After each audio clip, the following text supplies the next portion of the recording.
हूँ आपके साथ रश्मि पांडे। इस बुलेटिन की शुरुआत करने से पहले नजर डालते हैं हेडलाइंस पर।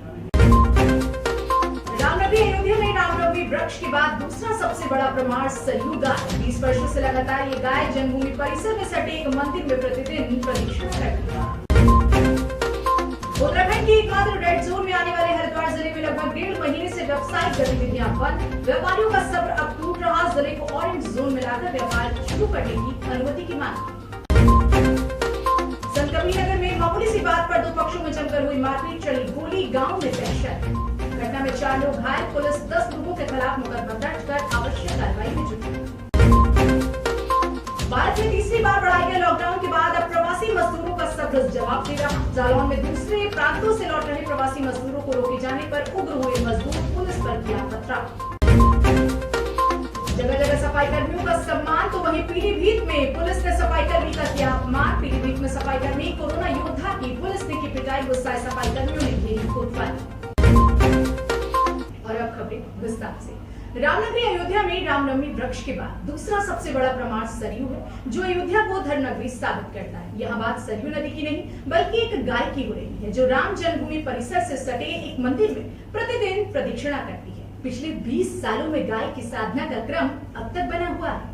मन से किए गए संकल्प को पूरा करने की दृढ़ इच्छा हो तो प्रकृति आपका साथ देती है। इस बात का प्रमाण अयोध्या की पौराणिक मंदिर रंग महल में पिछले 20 वर्षों से साधना कर रही गाय सरयू दे रही है। स्थानीय लोगों और संत समाज का मानना है कि ये गाय भगवान राम की भक्त है। ये गाय नित्य रंग महल परिसर में रहकर भगवान रामलला के भव्य मंदिर की साधना करती रहती है। पिछले 20 वर्षों से यहाँ आकर शाम 4 बजे प्रतिदिन ये प्रदक्षिणा करती है और भगवान राम के गर्भगृह की ओर मुंह करके ऐसे खड़ी हो जाती है, मानो भगवान को नमन कर रही हो। इस गाय की दिनचर्या को देखते हुए अयोध्या वासियों ने इसका नाम सरयू रख दिया है। रामशरण दास कहते हैं कि वह नित्य सुबह सरयू को गुड़ खिलाकर उसका चरण स्पर्श करते हैं। सुप्रीम कोर्ट के निर्णय के बाद अब राम जन्मभूमि परिसर में रामलला का मंदिर बनने जा रहा है। माना जा रहा है कि करोड़ों राम भक्तों की आस्था के साथ यह सरयू गाय की साधना का भी परिणाम है। रंग महल में सरयू नाम की गाय है। वो रंग महल की ही वो पली पुसी है, जन्म उनका ही। वो नित्य परिक्रमा लगाती हैं। वो परिक्रमा और दर्शन करने वालों का यहाँ बड़ा तांता लगा रहता है। श्रद्धालुओं की उनके प्रति बड़ी भावना है। यहाँ से भारत से, विदेशों से भी लोग पहले आते थे और आज भी लोग पूछते रहते हैं सरयू के बारे में। इसीलिए वो परिक्रमा लगाती हैं और उनमें देवत्व है। वो कोई महापुरुष हैं, इसमें कहीं संदेह नहीं है। और उनकी कामना, लोग कहते हैं कि रामलला के लिए ही परिक्रमा करती हैं। लॉकडाउन का तीसरा चरण शुरू होने के बाद सरकार के द्वारा कई तरह की रियायतें दी गई, जिससे कि व्यवस्था धीरे धीरे पटरी पर आ रही है। लेकिन उत्तराखंड के एकमात्र रेड जोन में आने वाले हरिद्वार जिले में अभी तक जरूरी सामानों के अलावा अन्य दुकान और व्यवसाय खोलने की अनुमति नहीं दी गई है। लगभग 1.5 महीने से व्यावसायिक गतिविधियां बंद होने के बाद हरिद्वार के व्यापारियों का सब्र अब टूट रहा है।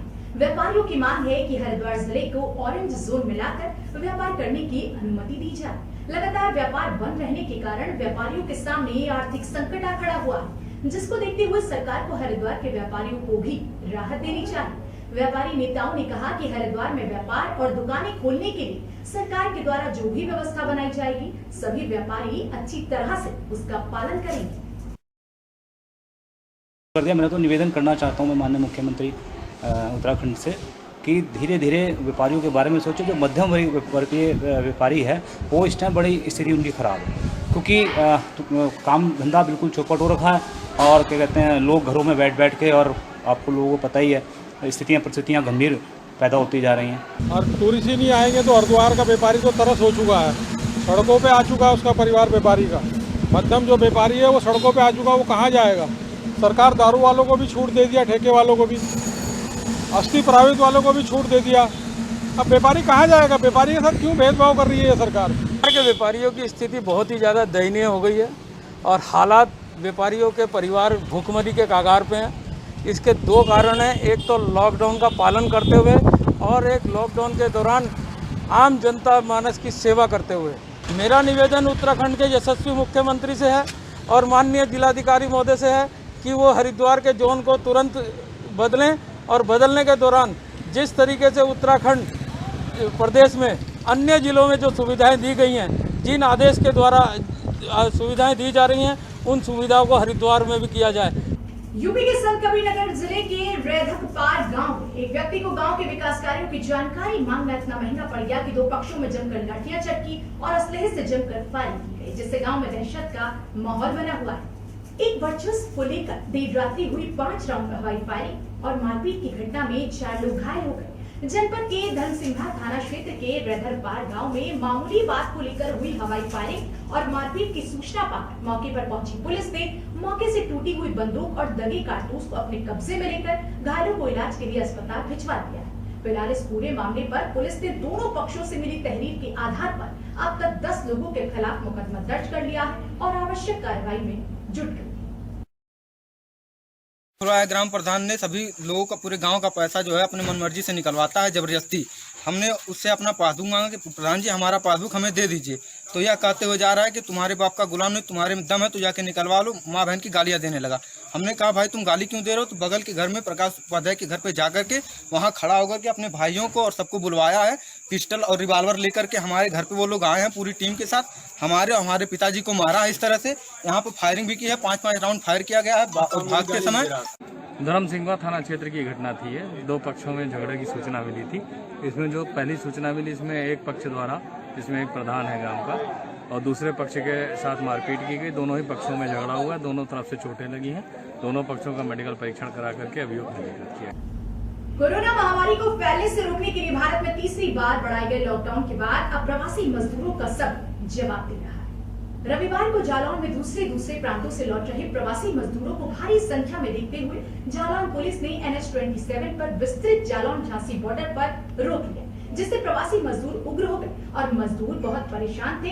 कोई साइकिल से, कोई पैदल, तो कोई मजदूर ट्रकों पर चढ़कर अपने अपने घर जाने को मजबूर है। वहीं जालौन प्रशासन के रोके जाने पर उन्होंने पुलिस से उग्र रूप करते हुए पुलिस पर ही पथराव कर दिया, जिसमें कई पुलिसकर्मी घायल हो गए।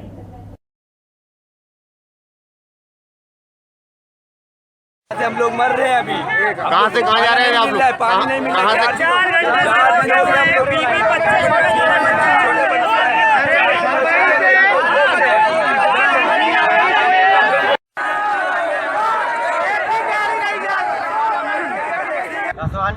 कहाँ पड़ता है ये? पड़ता है। कब साइकिल से ही आ रहे हैं? यहाँ रोक लिया था क्या? हाँ यहाँ रोक लिया था आज। कब से रोके हैं? अभी आधे घंटे से लगा। अब कहाँ भेजा है? स्कूल में भेजा, बोला बैठो स्कूल में, शाम को साधन कर देंगे। अच्छा, तो कितने लोग हो तुम लोग? 12 आदमी है। जो जाने की परमिशन है, उन लोग को जाने दिया जा रहा है। आगे के जनपदों से बात हो गई है और ये लोग अपने गंतव्य स्थान पर जाएंगे। हाँ, इन लोगों के जो वाहन है जिसमें परमिट है और इनके लाइन लिस्टिंग की गई है, इनका मेडिकल भी कराया गया, फॉर्म भरे गए, इन सबको लागू।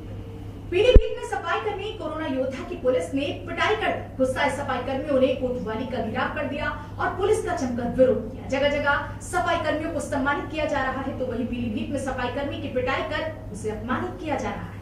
दरअसल कोतवाली पुरनपुर नगर पालिका सफाई कर्मी मोहित ट्रैक्टर चालक है, जो पूरे दिन अपना काम निपटाकर शाम को अपने घर जा रहा था। वहीं रास्ते में गश्त कर रहे पुरनपुर कोतवाल SK सिंह ने गाड़ी रोकी और सामने से आ रहे मोहित को कोतवाल के साथ मौजूद सिपाहियों ने रोक लिया, जिस पर मोहित ने खुद को सफाई कर्मी बताया, यहाँ तक कि उसने अपना कार्ड भी दिखाया। उसके बाद भी पुलिस ने मोहित को डंडे बरसा दिए और जबरदस्ती अपनी गाड़ी में खींचकर बैठाने लगी, जिससे कि सफाई कर्मी मोहित की वर्दी और शर्ट फट गई, जिस पर मोहित ने मोबाइल निकाला तो पुलिस की खींचतान में मोबाइल फोन भी रोड पर गिरकर टूट गया, जिसके बाद पुलिस ने मोहित को गाड़ी में बैठा लिया और कुछ दूर जाकर उतार दिया, जिसके बाद मोहित ने इसकी जानकारी अपने साथियों को दी और उसके बाद सफाई कर्मियों ने कोतवाली गेट का घेराव कर पुलिस का जमकर विरोध किया। अब देखना यह होगा कि पुलिस अधीक्षक पीलीभीत द्वारा पुलिस कर्मियों पर क्या कार्रवाई की जाती है।